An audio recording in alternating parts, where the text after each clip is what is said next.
Beste professor De Schutter, u als speciale rapporteur voor de VN voor het recht op voedsel kan ons misschien uitleggen hoe het komt dat vandaag de dag nog zoveel mensen honger moeten lijden en dat deze situatie er zelf op achteruit gaat, ondanks het feit dat die tot de millenniumdoelstellingen behoort? Je crois qu'on peut résumer au fond le problème de la manière suivante, c'est que nous sommes entrés dans un cercle vicieux. Pendant des années, la petite agriculture familiale n'a pas été soutenue, et pire que cela, elle a été ruinée par des politiques qui ont accru la dualisation de l'agriculture, avec certains grands producteurs qui étaient soutenus, mais d'autres qui étaient tout à fait laissés pour compte. Et on a, au cours de ces années, au cours de ces 30 dernières années, ruiné la petite agriculture familiale dans les pays en développement. Et certainement, c'est vrai de l'Afrique subsaharienne, où les plans d'ajustement structurel ont conduit à démanteler tous les soutiens dont bénéficiaient ces petits agriculteurs par le passé. Et du coup, il y a eu une forte migration vers les villes, la création de grands bidonvilles autour des villes des pays en développement. Et pour nourrir ces pauvres urbains, il faut de la nourriture à bas prix. Et donc, il faut importer de la nourriture fortement subsidiée dans les pays de l'OCDE, ruinant encore plus les petits agriculteurs de ces pays-là qui vont arriver sur leur marché des denrées alimentaires à bas prix contre lesquelles ils ne peuvent pas faire concurrence. Et donc on a ce cercle vicieux avec une destruction de la petite agriculture familiale qui conduit à l'exode rural, qui conduit à l'émergence d'une masse de pauvres urbains qu'il faut nourrir à bas prix parce que c'est une condition de la stabilité politique des régimes qui existent dans ces pays. Et je crois que ça c'est la première principale cause de la pauvreté rurale et donc de la faim dans les pays en développement aujourd'hui.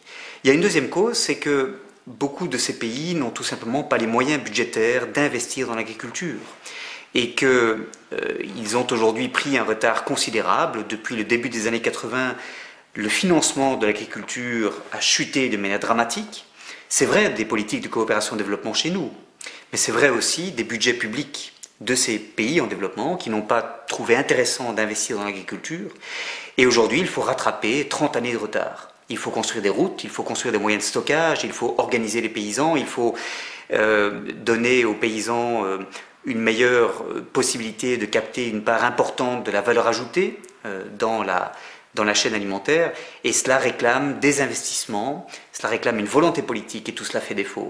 Et par conséquent, je crois qu'il faut reconnaître que la faim n'est pas une question simplement technique, simplement liée à des phénomènes météorologiques ou à la mauvaise qualité des sols, même s'il y a cela aussi. C'est d'abord une question politique, ce sont des mauvaises politiques dont nous payons aujourd'hui le prix.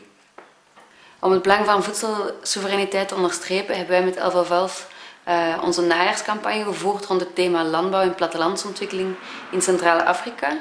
Wij hebben dit in het noorden gedaan, maar ook onze partners in Burundi, Rwanda en de Democratische Republiek Congo hebben dit gedaan, elk met dezelfde thema's, dezelfde eisen, maar ten aanzien van onze verschillende beleidsmakers. Wat is volgens u de meerwaarde van zo'n gemeenschappelijke campagne? Oui, je crois que vraiment ce genre d'initiative est très encourageante, et ceci pour trois raisons.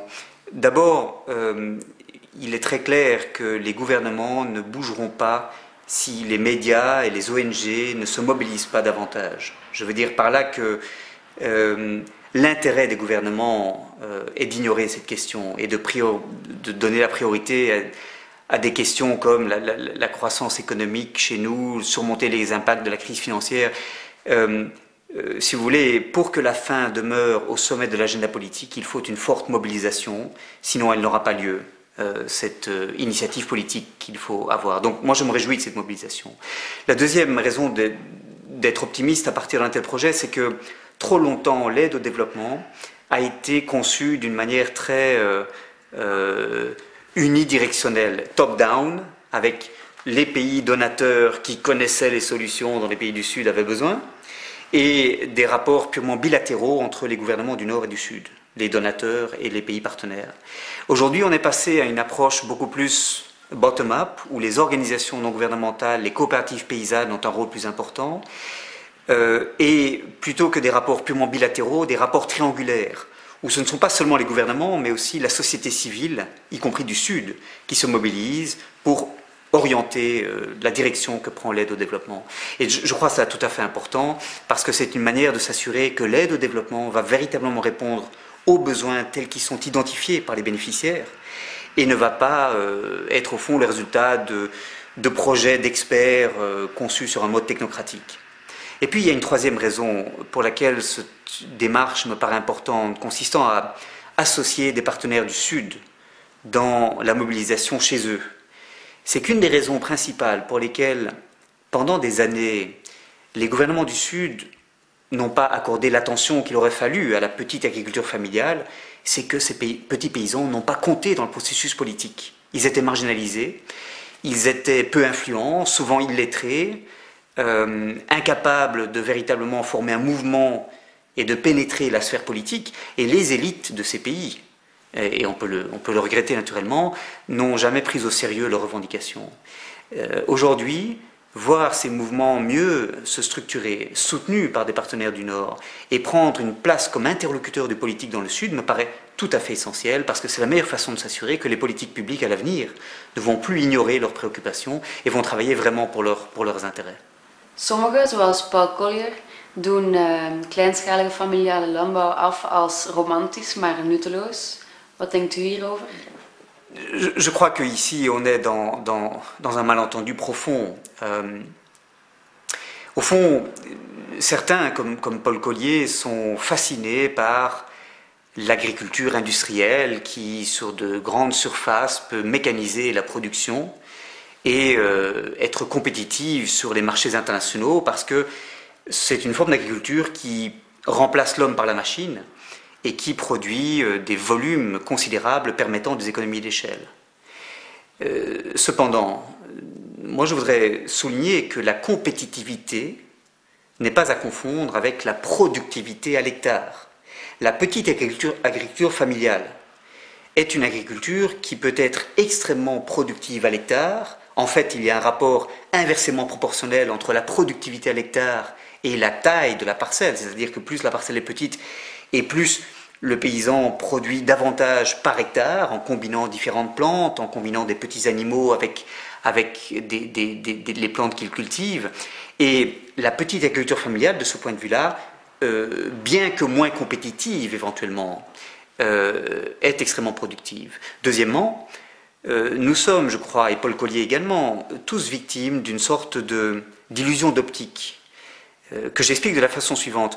Jamais l'agriculture familiale n'a véritablement été soutenue dans la plupart des pays. Il y a quelques exceptions, heureusement. Et parce qu'elle n'a jamais été véritablement soutenue, elle n'a jamais eu l'occasion de montrer sa capacité à produire. Et au fond, on est dans une sorte de prophétie autorisatrice. On n'a pas aidé la petite agriculture familiale parce qu'on n'y croyait pas. Et parce qu'on ne l'a pas aidée, elle n'a jamais pu, au fond, démentir ce jugement négatif qui est porté sur elle. Et je pense qu'il faut lui donner sa chance, qu'il faut la soutenir pour qu'elle puisse montrer combien elle peut être productive. Et puis je dirais une troisième chose, c'est que prôner, comme le fait Paul Collier, le développement de grandes plantations mécanisées, fortement capitalisées, dépendantes d'intrants externes, de l'accès au crédit, notamment pour l'achat de machinerie lourde, c'est au fond ne pas voir que l'agriculture c'est autre chose que simplement produire de la nourriture. L'agriculture, c'est aussi augmenter les revenus des plus pauvres, et ce n'est pas en expropriant ces petits paysans, ce n'est pas en les poussant en dehors de l'agriculture pour qu'ils migrent vers les villes, qu'on va aider ces petits paysans à surmonter la pauvreté dont ils sont aujourd'hui victimes. En d'autres mots, je crois qu'investir dans la petite agriculture familiale est non seulement très productif en termes de volume produit sur les marchés, c'est aussi une manière de contribuer à faire reculer la pauvreté dans les zones rurales. 75% aujourd'hui des pauvres dans le monde sont encore dans les zones rurales, et c'est une manière de contribuer au développement rural et de favoriser, au fond, des rapports beaucoup plus sains entre les villes et les campagnes. Avec une augmentation des revenus dans les campagnes, ça va signifier, au fond, que les pauvres des villes seront dans une situation meilleure pour avoir des salaires plus élevés, et au fond que l'industrie et les services auront un marché sur lesquels ils pourront se développer grâce à une demande qui aura augmenté dans les campagnes. Et donc, je crois que les grandes plantations ne sont pas nécessairement plus productives, même si elles sont plus compétitives. Je crois qu'elles ne sont pas de nature à faire reculer la pauvreté rurale, et je crois qu'elle contribue beaucoup moins que la petite agriculture à la lutte contre la pauvreté dans les campagnes et au développement rural. De media bericht vaak over de risico's van voedselspeculatie. Kan u ons eventueel beknopt uitleggen wat dit juist inhoudt, wat het de impact ervan kan zijn op het zuiden en wat we er tegen zouden kunnen doen? Il y a deux types de spéculation. Il y a d'abord la spéculation par les opérateurs commerciaux sur les marchés physiques, là où on achète la tonne de blé, la tonne de maïs. Et là, c'est vrai qu'il y a parfois des opérateurs, privés ou gouvernements d'ailleurs, qui spéculent sur les matières premières agricoles, par exemple en retardant les ventes dans l'espoir que les prix augmentent, ou bien en achetant autant que possible, par crainte que les prix n'augmentent, et donc on se couvre contre le risque d'une augmentation des prix. Et ces spéculations, elles existent parfois. On a vu par exemple en juillet dernier une firme londonienne, Armajaro, qui a acheté avec plus d'1 milliard de dollars de cash 7% de la production mondiale de cacao, dans l'espoir de faire monter les prix et de pouvoir écouler ces stocks ensuite à des prix tout à fait élevés. Il y a une autre spéculation, qui est la spéculation financière. Et cette spéculation-là, c'est la spéculation qui est celle des investisseurs institutionnels, les fonds de pension, les fonds d'investissement, à travers ce qu'on appelle des fonds indiciels de matières premières, des Commodity Index Funds, et qui, eux, n'achètent jamais une tonne de blé ou de maïs, mais achètent le droit d'acheter ou de vendre à terme le maïs, le blé à des prix déterminés. Et c'est une spéculation sur ce qu'on appelle le marché des produits dérivés, où s'échangent des actifs financiers et non pas des actifs physiques. Et ce qui s'est passé depuis 2000, mais surtout depuis 2005-2006, c'est que ces marchés des produits dérivés sont devenus complètement fous. Je veux dire par là que les investisseurs institutionnels sont arrivés en masse sur ces marchés des produits dérivés, ont commencé à spéculer sur les matières premières agricoles et ont perturbé la lisibilité des marchés physiques. Je m'explique. Lorsqu'un producteur veut vendre du cacao, veut vendre du blé, ou lorsqu'un acheteur veut acheter du blé, du maïs, du cacao pour transformer cela et le vendre aux consommateurs, ils doivent savoir à quel prix vendre et acheter. Et pour cela, généralement, ils se réfèrent à ce que le marché des produits dérivés envoie comme signal. C'est ainsi qu'on dit que le marché des produits dérivés découvre les prix et sert aux opérateurs sur le marché physique à définir les prix auxquels ils achètent et ils vendent. Mais dès lors que ces opérations sur le marché des produits dérivés sont purement spéculatives, sont détachées de toute considération de l'économie réelle, ne tiennent pas compte du niveau des stocks, de l'évolution de l'offre et de la demande, mais s'inscrivent dans une démarche et dans une logique purement financière, ce que disent les marchés des produits dérivés devient complètement illisible. C'est une économie casino qui s'est développée, ce sont des bulles spéculatives qui se développent et puis qui explosent, et ceci rend, pour les producteurs, extrêmement difficile la planification de la production. Ceci incite à la spéculation par les opérateurs commerciaux sur les marchés physiques, parce que tout le monde a peur d'une évolution des prix qui est de plus en plus illisible et imprévisible. Et donc, moi je considère que c'est un sérieux problème. Cette volatilité que la spéculation accroît est un problème à la fois pour les producteurs qui ne savent pas à quel prix ils pourront vendre, mais c'est aussi un problème pour les pays à déficit alimentaire, qui sont obligés de dépendre des marchés internationaux pour s'alimenter, et qui, lorsque les prix du riz, du blé, du maïs brutalement augmentent de 50 ou 60%, voient leur facture alimentaire augmenter de manière considérable, et très souvent, ils ne peuvent pas payer cette augmentation. Et donc, moi je crois qu'il faut lutter contre cette volatilité. On doit le faire en distinguant la spéculation, entre guillemets, par les opérateurs commerciaux qui cherchent simplement à se protéger d'une évolution des prix en achetant ou en vendant à terme, c'est-à-dire à l'avance, ce qui est légitime, même si ça doit être fait de manière transparente, et distinguer cela, d'une part, de la spéculation financière nocive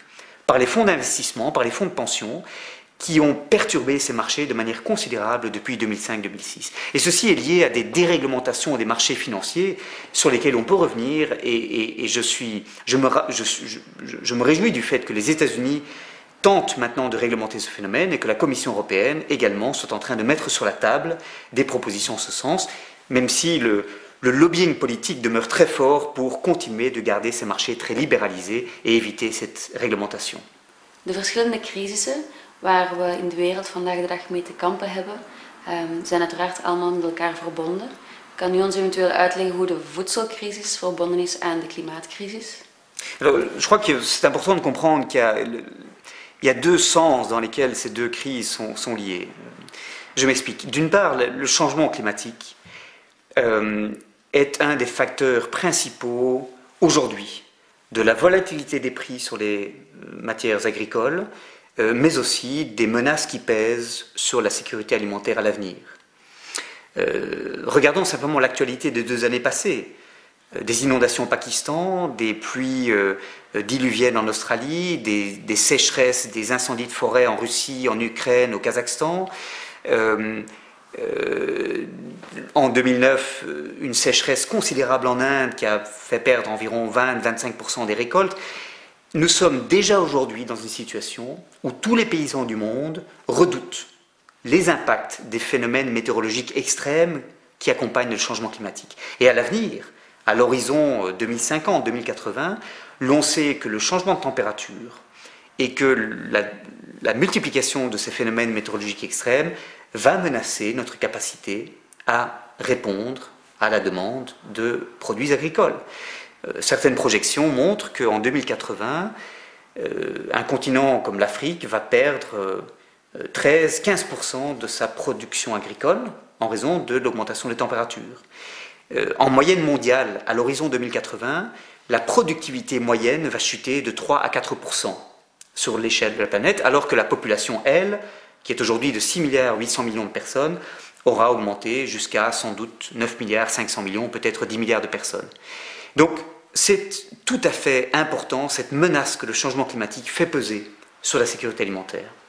Mais le rapport est aussi dans l'autre sens. Je veux dire par là que l'agriculture aujourd'hui est un des principaux facteurs du changement climatique. Ce qui se passe sur les champs, l'utilisation d'engrais chimiques, la mécanisation de l'agriculture, signifie que 14% des émissions de gaz à effet de serre résultent de ce qui se passe dans l'agriculture au niveau du champ. Si on ajoute à cela la déforestation pour créer des pâturages ou des cultures, on aboutit à 33%.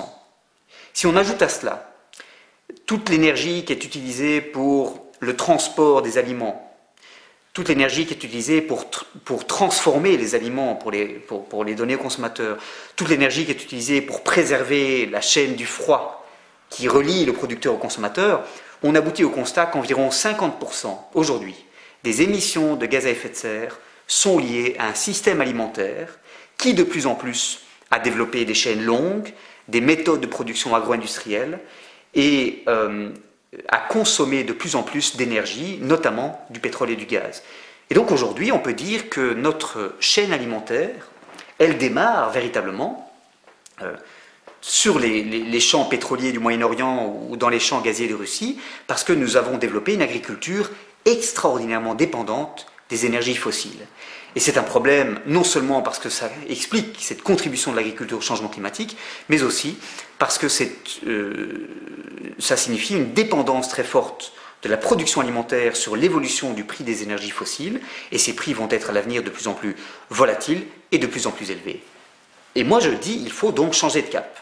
Il faut aller vers une agriculture beaucoup plus soutenable, durable, beaucoup moins dépendante d'intrants externes, en utilisant les différents éléments de la nature les uns avec les autres, en combinaison les uns avec les autres, plutôt qu'en utilisant des intrants externes, d'ailleurs très souvent beaucoup trop coûteux pour les paysans pauvres des pays en développement.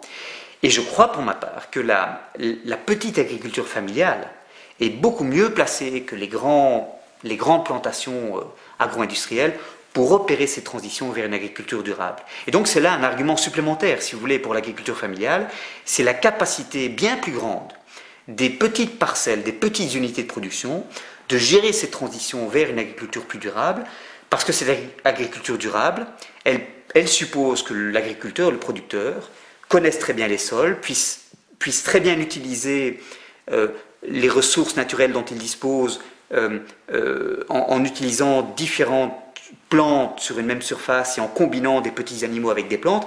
Et ceci, c'est tout à fait autre chose que de développer des grandes monocultures avec des tracteurs pour les traiter. Et donc, moi, je considère qu'un argument majeur pour l'agriculture paysanne, c'est véritablement la contribution qu'elle peut faire à cette transition vers l'agriculture durable. Tot slot, om af te ronden, hebt u misschien nog een persoonlijke boodschap voor de Noord-Zuidbeweging? J'ai évoqué le cercle vicieux dans lequel nous étions tombés, avec une pauvreté, une inégalité qu'on crée dans les campagnes et une accélération de l'exode rural vers les villes. Le dilemme auquel, du coup, les gouvernements sont confrontés, est-ce qu'il faut nourrir les villes à bas prix en rendant la nourriture abordable, quitte à sacrifier encore plus les campagnes? Je pense qu'il faut passer de ce cercle vicieux à un cercle vertueux. Et le cercle vertueux, c'est quoi? C'est investir dans l'agriculture familiale pour augmenter les revenus des petits paysans.